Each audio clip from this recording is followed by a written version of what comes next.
At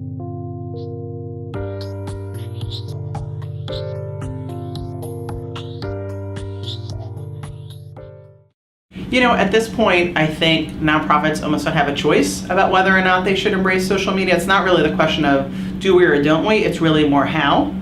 And I think they really need to see it as ways to advance their mission. So how an organization uses social media is going to differ, but whether or not they should, it sort of has to happen. Does that mean you should jump on Facebook right away? No. What I would say is start by listening. Start by seeing, if you're not on social media yet, start by seeing, if people are already actually talking about your organization. Maybe a really excited supporter of yours created a Facebook page.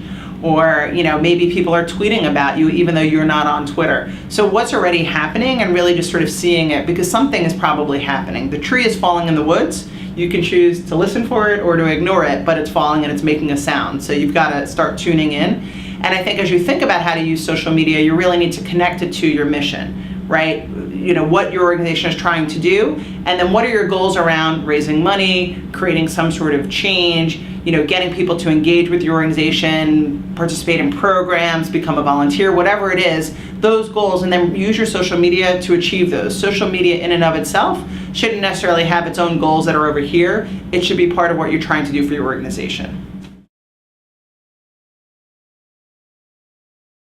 I think nonprofits get in trouble when they haven't really thought about, what they hope to get out of social media. So, going to my last answer, really thinking about how their use of social media connects to the organization goals. So if there's no real strategy or approach to how they're going to do it, I think also when they have the wrong staff, right? They might say, oh, we've got an intern and they're just out of college, or they're in college, so they love this stuff. Let's have them be in charge of our Facebook.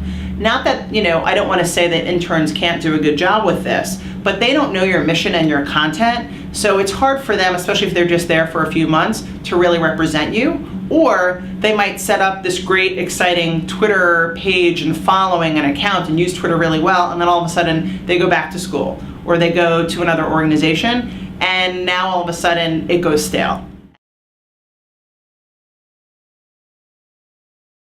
I think figuring out what your approach or strategy to social media is going to be, it's important to put it together in a set of guidelines or policies, because things are inevitably going to happen and people are already out there doing things on your behalf. It might be a staff person who is not necessarily in the communications or development department, but lists that they work at your organization on their Facebook page or on their LinkedIn profile, and in essence is associated with you. So they may just think that it's, they've listed you, but they're going to tweet and Facebook and LinkedIn about whatever they want, and it may not necessarily reflect the same message you want to communicate.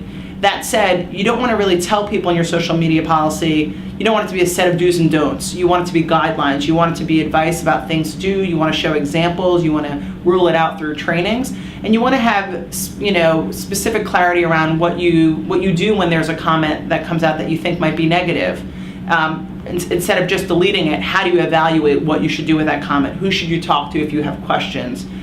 What is the organization's, what's okay and not? There may be things that aren't okay. It may be that there's confidential information about the people you're serving. So you might create a guideline that says, if you wouldn't say this publicly in person, don't say it online.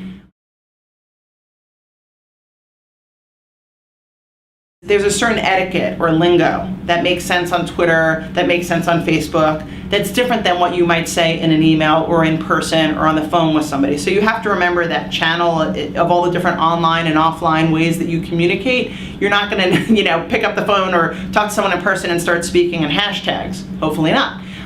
But you don't want to post on Twitter without connecting the dots through hashtags, right? So you have to think about the tools in terms of how the sort of content and the way you translate it or put it out there, but in essence your attitude or your approach to people should be the same.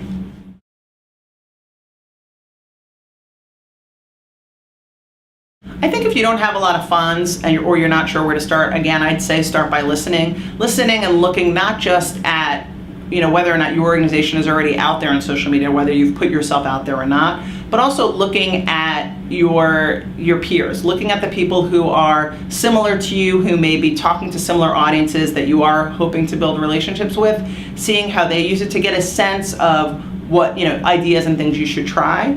I think you should also, as we were talking about in the panel this afternoon, be willing to experiment and fail and start small.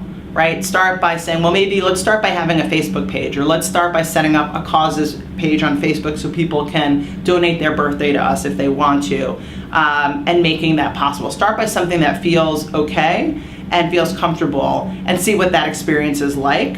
But, even before that, I would say, and I said this in today's panel, if you're resource constrained and you're not sure where to start, first you really need to look at what your overall culture is toward these kind of things. Are you open? Are you open to people really, conversing with you? Because, well, I'd say you actually have to be at this point. You can't really function in today's world without being that. But if you don't let your staff get on Facebook or YouTube, then it's hard for you to start thinking about how you should invest your dollars that way.